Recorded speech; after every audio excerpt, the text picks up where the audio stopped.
국민의힘 경선 4강 진출자가 내일 발표됩니다. 오늘부터 내일까지 국민의힘 지지자와 무당층 총 4,000명을 대상으로 여론조사를 실시해가지고 다득표자 4명을 뽑게 됩니다. 오늘 하루 후보들도 모두 바쁘게 움직였습니다. 영상부터 만나보시죠.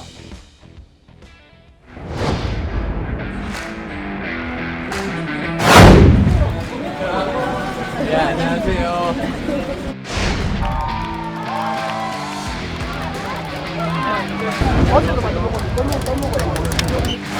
대통령 나경원이 TK 르네상스 시대를 열겠습니다. 한강의 기적을 이끈 저력을 바탕으로 이제 낙동강의 기적을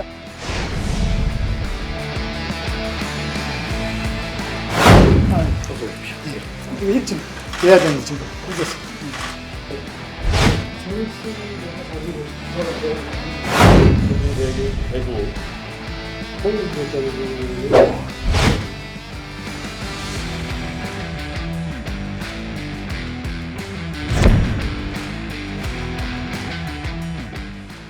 자, 지금 이 시각도 국민의힘 국민 여론조사 진행 중일 겁니다.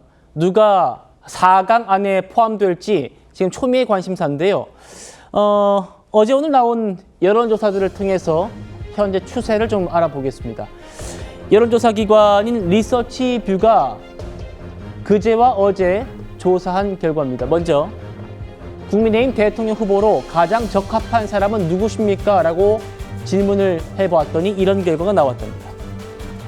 김문수 후보 18.8%, 홍준표 후보 13.2%, 한동훈 후보 11.6%, 안철수 후보 9.4%, 나경원 의원 후보 5.4% 순입니다. 자, 그런데요. 여기 네 번째, 다섯 번째 칸을 잘 봐주십시오. 국민의힘과 무당층의 대답은 전체와 좀 달랐습니다. 바로 보시죠. 여기가 이제 국민의힘과 무당층을 대상으로 한 게 지금 경선 룰입니다. 김문수 후보 29.9%, 홍준표 후보 21.9%, 한동훈 후보 19.6%, 나경원 후보 9.7%, 안철수 후보 4.2%, 이철우 후보, 유정복 후보, 양영자 후보 이렇게 내려갑니다. 최 의원님. 네. 보시면 이제 오차범위 밖에서 3강 정도는 뚜렷하게 보이는 것 같고요. 마지막 티켓을 두고 아까 전체 물론 다 오차범위 됩니다만 나경원 후보와 안철수 후보가 좀 엎치락 뒤치락 하는 모습이에요. 어떻게 보고 계십니까?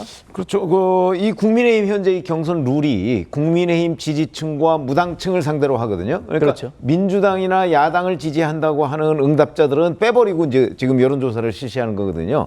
그렇기 때문에 지금 의미가 있으려면 사실은 국민 전체의 여론보다는 이제 국민의힘 플러스 무당층 여론조사 이게 그 직접적으로 그 의미가 있는 거죠. 근데 물론 결과에 따라서는 저게 이제 조금 달라질 수도 있고요. 순위도 달라지고 퍼센티지도 조금씩 다를 수가 있습니다. 제가 저희 정치다에 나오시는 패널분들께 어떤 전망들 많이 여쭤보거든요. 근데 우리 설주환 변호사님의 타율이 굉장히 높아요. 그래서 여쭤봅니다. 누가 1차 경선에 진출할까요? 뭐 상강은 정해져 있죠. 아까 3강 정해져 있고. 뭐 그래프에서 봤다시피 뭐 아까 뭐 확인했다고 보고요. 저는 개인적으로는 나경원 의원이 4위에 나경원 후보가 4강에 들 것이다. 왜 그러냐면 기존의 안철수 후보는 물론 대중적인 인지도는 뭐 나경원 의원보다 더 높을 수도 있고 그렇습니다만은 나경원 의원이 국민의힘 계열의 어떤 보수 정당에서 한 번도 뭐 탈당한 적이 없이 계속적으로 활동을 해 오시면서 어떤 본인의 일정한 저는 그 지지층은 충분히 구축하고 있다라고 보이거든요. 네. 그렇다고 한다면 당내 국민의힘 당원과 그다음에 무당층을 상대로 한 예를 들어서 이러한 여론조사 결과와 같이 아마 내일 그 4강에 누가 들 거냐를 봤을 때 아무래도 나경원 의원이 조금 더 안철수 후보보다는 조금 더 유리하지 않을까라는 생각을 해봅니다. 알겠습니다. 4강 행 티켓을 두고 이렇게 각축거리고 있는 나경원, 안철수 두 후보가 오늘 아주 살벌한 난타전을 벌였습니다. 뻐꾸기라는 표현까지 등장했습니다. 뻐꾸기요. 들어보시죠. 뻐꾸기가 남의 둥지에 가서 알 낳는 거잖아요. 안철수 후보는 이게 대선 때마다 이당 저당 다니시더라고요. 그래서 늘 누구 손을 들어주시고 하는데 그래서 아니 우리 당에 오시면 했는데 우리 당 가치에 동의를 하시나? 나 후보가 안 후보님을 향해서 남의 둥지에 알 낳고 나니 꼭 이런 식으로 제가 3년 전에 윤 후보와 단일화를 통해서 이제 여당이 됐지 않습니까? 여당 중진으로서의 혜택을 지난 3년간 본 분이 지금 나경원 후보입니다. 오히려 저한테 고맙다고 말씀하시는 게 그게 순서죠. 정치 변호사님, 안철수 후보는 남의 둥지에 가서 알 낳는 뻐꾸기 아니냐 이런 얘기에 대해서 안철수 후보가 그 혜택 누가 받는데 이렇게 맛받은 거예요? 어떻게 보셨습니까?